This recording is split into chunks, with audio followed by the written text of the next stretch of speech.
संस्कृत गुरुजी Odisha YouTube channel को समस्त दशम श्रेणीर छात्र छात्री तथा ओडिशार अगणित संस्कृत शिक्षक शिक्षयित्री को सुस्वागत। आज आम नूतन विषय सिंह शृगाल शिशु कथा अनुशीलनी प्रथम भाग प्रस्तुत करुछु। एथिरे जो प्रश्न गुड़िक स्थानित रही अनुशीलनी ताहा अटे 1 नंबर एवं 2 नंबर। 1 नंबर प्रश्न सब्जेक्टिव रे पड़िबो 5 मार्क लेखाए रही एवं 2 नंबर जो प्रश्न गुड़ी को आम आज प्रस्तुत करिछे ताहा एक वाक्यात्मक एवं जो एसे 1 एसे 2 जो परीक्षा रही से परीक्षा रे ऑब्जेक्टिव प्रश्न रे ये स्थानित हेबो। तेणु समस्त छात्र छात्री को मु अनुरोध करुछि जे एहाकू हेयज्ञान मन करी चली जिबे नहीं। प्रत्येक एक वाक्यात्मक प्रश्न गुड़िकर उत्तर निश्चित भाव में जानिबा दरकार एवं टिके भूल हो गले नंबर टी कमिजिबो, कारण यह 1 मार्क संबलित अटे। तेणु भल भाव में आमे प्रश्न गुड़िकर उत्तर को मन रखिबा एवं तदनुजाई उत्तर लिखिबा जद्वारा पूर्ण संख्या आमको मिलिबो। संस्कृत शिक्षक मानक मध्य अनुरोध करिबि निज पिला मानक एही भली प्रस्तुत होआ पय अनुरोध करिबे, सेमानकु बुझेइबे। तेबे आज आरंभ करिबा सेही पुस्तक रे थिबा अनुशीलनी आलोचना। निज भाषया प्रायशः वाक्यत्रयेण उत्तरम लिखत। ये रोची गोटिए लेखाएं उत्तर को आम 3 गोटी वाक्य रे प्रस्तुत करने पे चेष्टा करिबा। शृगाल शिशुम प्राप्य सिंह किम अकरत।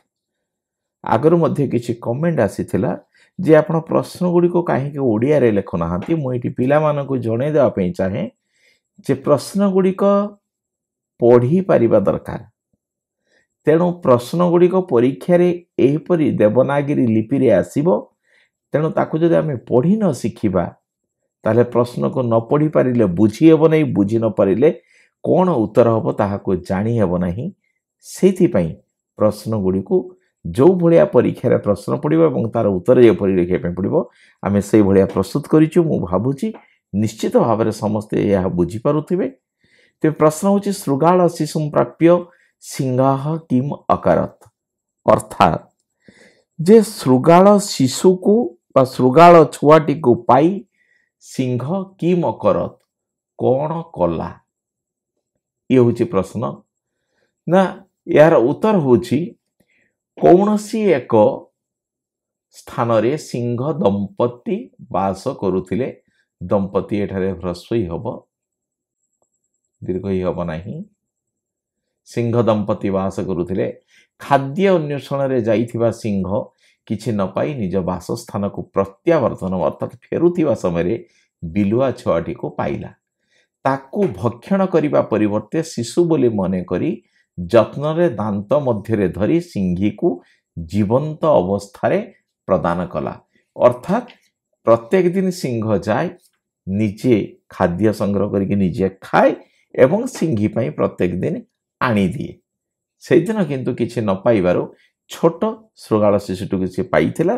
तेणु ताको भक्षण करिया परिवर्ते शिशु बोले मन करी ताको दांतर दुई दांतरे चापी धरी ताको आनी सिंह निकटरे जीवंत अवस्था ताहाको प्रदान करिथिला। ये होची तार सार मर्म को बुझिबा एवं उत्तर पाई प्रस्तुत हबा। ख भोजन विषय सिंह सिंहिम किम उक्तवान। खाइबा विषय भोजन विषय ने खाइबा खाद्य ग्रहण विषय सिंह सिंही को कौन कहिला ना। भोजन विषय रे सिंह सिंही को कहिला प्रिय संबोधन करिछि सिंही को निज स्त्री जेहेतु सी आज ए बिलुआ छुआ व्यतीत अन्य कौनसी प्राणी पाइली नहीं। शिशु बोली मने करी ताकू मध्य मारी नहीं। वर्तमान एहाकू तुमे खाद्य रूपे ग्रहण कर, सकाळे अन्य किछि संग्रह କରିବି ବା ଅନ୍ୟ କିଛି ଖାଦ୍ୟ ଅନ୍ୱେଷଣ କରିବି। ଏହି କଥା ସିଂହ ସିଂହୀକୁ କହିଥିଲା। ଏଇ ଯେଉଁ ଉତ୍ତର ଗୁଡ଼ିକ ଆମେ ପ୍ରସ୍ତୁତ କରିଛୁ, ପିଲାମାନେ ଏଗୁଡ଼ିକୁ ଟିକିଏ ବୋଲି ଏପଟ ସେପଟ କରିଦେଲେ ହୁଏତ ମାର୍କ କଟିଯାଇପାରେ। ତେଣୁ ଅଧିକ କିଛି ଲେଖିବାର ନାହିଁ, ଅଧିକ ସାହିତ୍ୟିକ ଭାଷା ଦେଇକି ତାକୁ ପରିପୃଷ୍ଟ କରିବାର କୌଣସି ଆବଶ୍ୟକତା ନାହିଁ।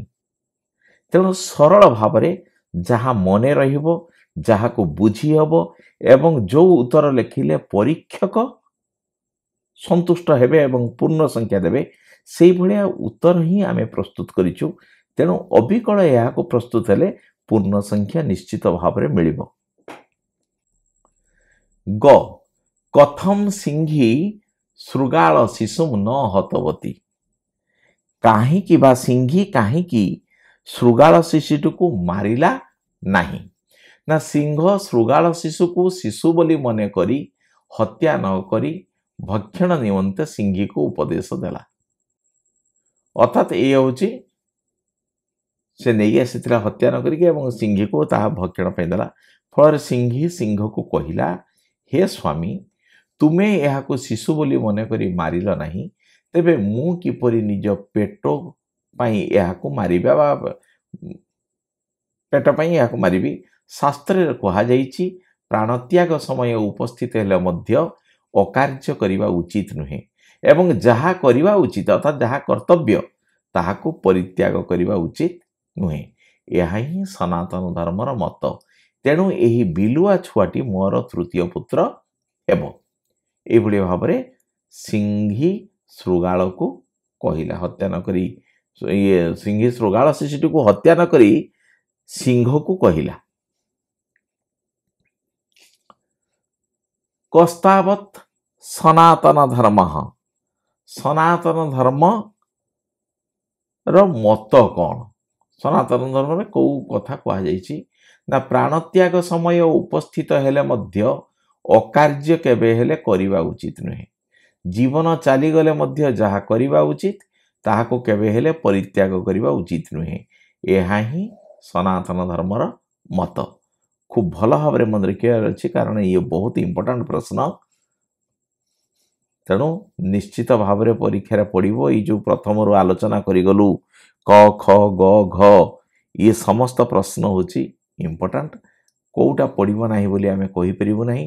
ସମସ୍ତ ପ୍ରଶ୍ନର ଉତ୍ତରକୁ ଭଲ ଭାବରେ ପ୍ରସ୍ତୁତ ହେବା ଦରକାର। ସିଂହୀ ଶୃଗାଳ ଶିଶୁମ୍ କଥମ ପାଳିତବତୀ। ସିଂହୀ ଶୃଗାଳ ଶିଶୁଟିକୁ କିପରି ଲାଳନ ପାଳନ କଲା ବା ପାଳିଲା? ନା ଦୟାଶୀଳା ସିଂହୀ। କାହିଁକି ଏଠି ଦୟାଶୀଳା ବୋଲି ତାକୁ ଆମେ ବିଶେଷଣଟି ଦେଲୁ? ନା ସିଏ ମାରିଲା ନାହିଁ, ତାକୁ ଛୋଟ ବୋଲି ଶିଶୁ ବୋଲି ମନେ କରି ତାକୁ ମାନେ ଦୟାଶୀଳା ସିଂହୀ ଶୃଗାଳ ଶିଶୁକୁ କ୍ଷୁଧା ମେଣ୍ଟାଇବା ପାଇଁ ଭକ୍ଷଣ କରିନଥିଲା। ସନାତନ ଧର୍ମ ମତରେ ଶୃଗାଳ ଶିଶୁଟିକୁ ତୃତୀୟ ପୁତ୍ର ରୂପେ ଗ୍ରହଣ କରି ନିଜ ସ୍ତନ କ୍ଷୀର ଦେଇ ଲାଳନ ପାଳନ କଲା। ଏଠି କଲା କରିଦେଲେ ଚଳିବ, କଲେ ନ କରିକି କଲା। ଏପରିକି 3 ଜଣ ଶିଶୁ ନିଜ ଜାତି ଗୋତ୍ର ବିଷୟରେ ନ ଜାଣି ଏକତ୍ର ଚରି ବୁଲି ବାଲ୍ୟକାଳ ଅତିବାହିତ କଲେ। ଇଏ ମଧ୍ୟ ହେଉଛି ବହୁତ ଇମ୍ପୋର୍ଟାଣ୍ଟ ପ୍ରଶ୍ନ।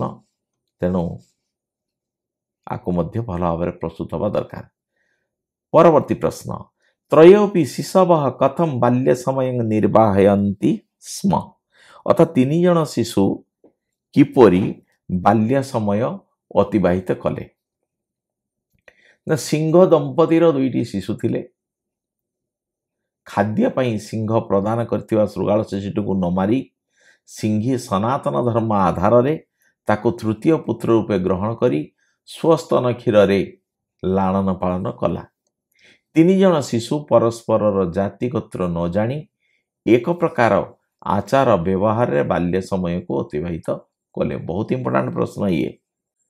6 ଅନନ୍ୟ ଗଜମ୍ ଦୃଷ୍ଟ୍ୱା ଶୃଗାଳ ଶିଶୁ କିମ୍ ଅଭିହିତବାନ୍। ଅରଣ୍ୟ ଗଜକୁ ବା ବଣୁଆ ହାତୀକୁ ଦେଖି ଶୃଗାଳ ଶିଶୁଟି କିମ୍ ଅଭିହିତବାନ୍ ମାନେ କ'ଣ କହିଲା? କାହାକୁ? ନା ଅନ୍ୟ ସିଂହସୂତ ଦୁଇଟିକୁ।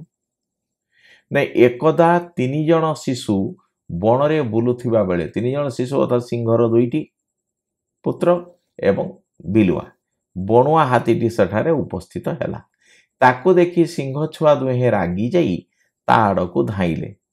ଏହା ଦେଖି ବିଲୁଆ ଛୁଆଟି ସେ ଦୁହିଁଙ୍କୁ କହିଲା, ଏହି ବଣୁଆ ହାତୀ ତୁମ୍ଭମାନଙ୍କର କୁଳ ଶତ୍ରୁ ବା ବଂଶ ଶତ୍ରୁ ଅଟେ, ତେଣୁ ତା ସମ୍ମୁଖକୁ ଯାଅ ନାହିଁ। ଅରଣ୍ୟଗଜକୁ ଦେଖି ଶୃଗାଳ ଶିଶୁ এই କଥା କହିଥିଲା। ବର୍କେଚ କଥମ ସିଂହ ସୁତଉ ନିରୁତ୍ସାହତମ ଗତଉ। ସିଂହ ଛୁଆ ଦୁହେଁ କାହିଁକି ନିରୁତ୍ସାହିତ ହୋଇଗଲେ? ଭଲ ଭାବରେ ମନେ ରଖିଅଛି, ସିଂହ ସୁତ ବା ସିଂହ ଶିଶୁ ଦୁଇଟି କାହିଁକି ନିରୁତ୍ସାହିତ ହୋଇଗଲେ? ନା ବଣୁଆ ହାତୀଟିକୁ ଦେଖି ସିଂହ ଛୁଆ ଦୁହେଁ ରାଗି ଯାଇ ତା ଆଡ଼କୁ ଧାଇଁଲେ। ଏହା ଦେଖି ବିଲୁଆ ଛୁଆଟି ସେ ଦୁହିଁଙ୍କୁ କହିଲା, ଏହି ବଣୁଆ ହାତୀ ତୁମ୍ଭମାନଙ୍କର କୁଳ ଶତ୍ରୁ, ତେଣୁ ତା ସମ୍ମୁଖକୁ ଯାଅ ନାହିଁ। ଏହା କହି ସେ ଘରକୁ ଧାଇଁ ପଳାଇଲା। ବଡ଼ ଭାଇର ପୃଷ୍ଠଭଙ୍ଗକୁ ଦେଖି ସିଂହ ଛୁଆ ଦୁହେଁ ନିରୁତ୍ସାହିତ ହୋଇଗଲେ। ଇଏ ମଧ୍ୟ ହେଉଛି ଇମ୍ପୋର୍ଟାଣ୍ଟ। ପ୍ରତ୍ୟେକ ପ୍ରଶ୍ନ ଗୁଡ଼ାକ ପ୍ରାୟତଃ ଇମ୍ପୋର୍ଟାଣ୍ଟ ରହିଛି, ତେଣୁ ସେଥିପ୍ରତି ଟିକେ ଆମକୁ ଦୃଷ୍ଟି ଦେବା ପାଇଁ ପଡ଼ିବ। ଦୃଷ୍ଟି ନଦେଲେ ଆମେ ଠିକ୍ ଭାବରେ ତାର ଉତ୍ତର କରିପାରିବା ନାହିଁ। ଝ କଥମ ଶୃଗାଳ ଶିଶୁ କୋପାବିଷ୍ଟମନାଃ ଅଭବତ୍।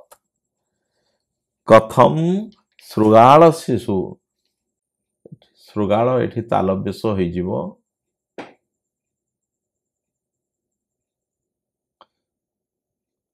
कथम शृगाल शिशु कोपाविष्टमनाः अभवत्। अर्थात बिलुआ छुआटी काहींकी रागिगला ना सिंह शिशु दुहें घर को आसी पितामाता सम्मुखें बड़ भाई किपरि हाथी को देखी दूर पृष्ठभंग देला से विषय हसी हसी कहले। यह शुणी शृगाल शिशुटी रागिगला, ओठ थराई आखि लाल करी कटु भाषा से दुहीं को गाली देला। सबुगुड़ाक प्रायतः 3 गोटी लेखाएं आम वाक्य प्रस्तुत करिछु, तेणु एप्रति भल भाव नजर देवार अच्छी। कौन सी जिनसटी को अवहेला कले हब नहीं। निय कथम शृगाल शिशु पुरुषोत्तर वचनानि उवाच। कथम शृगाल शिशु पुरुषोत्तर वचनानि उवाच अर्थात बिलुआ छुआटी काहींकी कटु कथा कहिला बा कटु भाषा कहिला बा कटु वचन कहिला। ना शृगाल शिशुटी निजर परिचय ठीक भाव जानी नथिला। सिंह शिशुद्वय बापा माँ आगे हसी हसी बड़ भाईर का पुरुषता विषय कहबार शृगाल शिशुटी भीषण रागिगला। आखि को लाल करी ओठ को थराई भर्त्सना पूर्वक कटु वचन से दुहीं को गाली देला। परवर्ती प्रश्न, सिंही एकांते नीत्वा शृगाल शिशुम किम उक्तवती। जे सिंही माने शृगाल शिशु को एकुटिया डाकी नहीं कौन कहिला। एकांते माने एकुटिया निर्जन स्थान को डाकी नहीं कौन कहिला। ना शृगाल शिशुटी निजर परिचय न जानी भर्त्सना पूर्वक सिंह शिशु दुहीं को कटु भाषा गाली देला। देखिला काले छुआ गुड़िक रागी जीवे सिंही देखिला, तेणु से ताको एकुटिया यह देखी सिंही ताको निर्जन स्थान को डाकी नहीं बुझाई कहिला, रे पुओ एपरी कटु भाषा गाली देवा उचित नुहे, ए दुहे तोर सान भाई, ताको एतिकी बुझेदेला।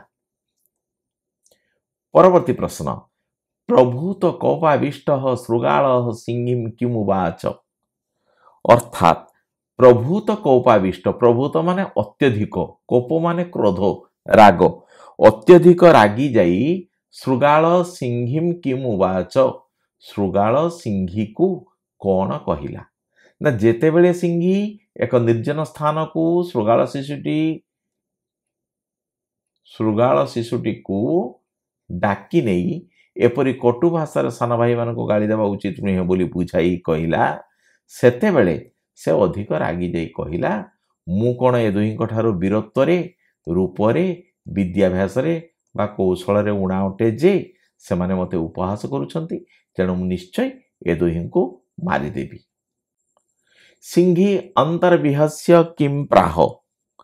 सिंही मने मने, अंतर्विहस्य माने मने मने भितरे भितरे हसी, किम प्राह कौन कहिला ना निजर परिचय जानी नथिबा श्रृगाल शिशुटीर औद्धत्यपूर्ण जो क्रोधान्वित होगी जो रागिकी से कहला कथा शुणी सिंही मने मने हसी कहला रे पुओ तू वीर अटु पाठ पढ़ीछु देखा सुंदर अटु किंतु तू जो वंशरे जन्म होइछु से वंशरे केही हाथी को मारी पारंती नाही कारण तू हूँ श्रृगाली पुत्र श्रृगाली सुत बोली कहुई तू हूँ श्रृगाली पुत्र अर्थात तुम वंशरे केही केबे सिंह को मारी ना ए हाथी को मारी नाहंती।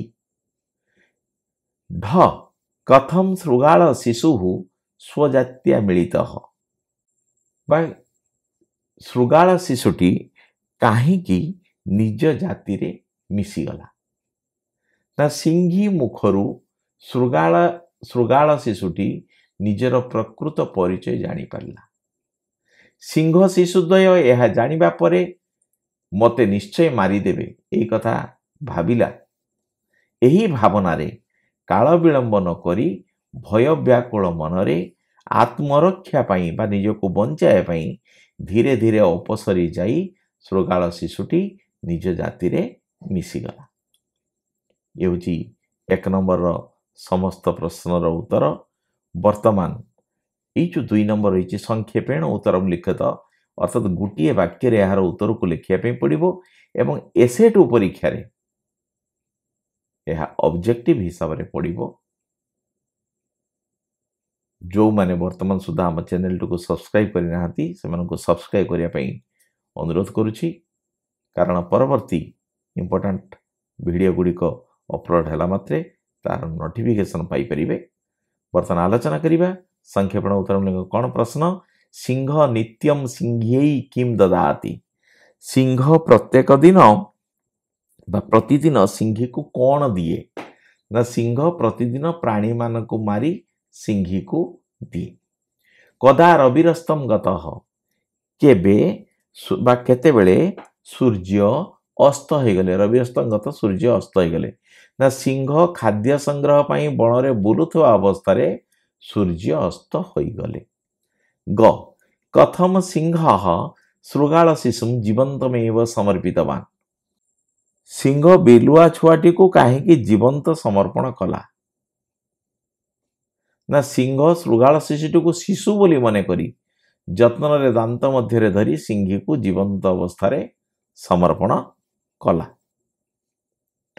प्राणत्याग समय उपस्थित कदा अकृत्यम नैव कर्तव्यम अकृत्यम माने जहा करिबा उचित नुहे ताले प्राणत्याग समय उपस्थित केबे अकृत्य अर्थात केबे अकृत्य कार्य बा अकार्य करिबा उचित नुहे बा केते बेले अकार्य करिबा उचित नुहे ना प्राणत्याग समय उपस्थित हेले मध्य अकार्य केबे हेले करिबा उचित नुहे माने जीवन चली जीवा समय उपस्थित हेले मध्य।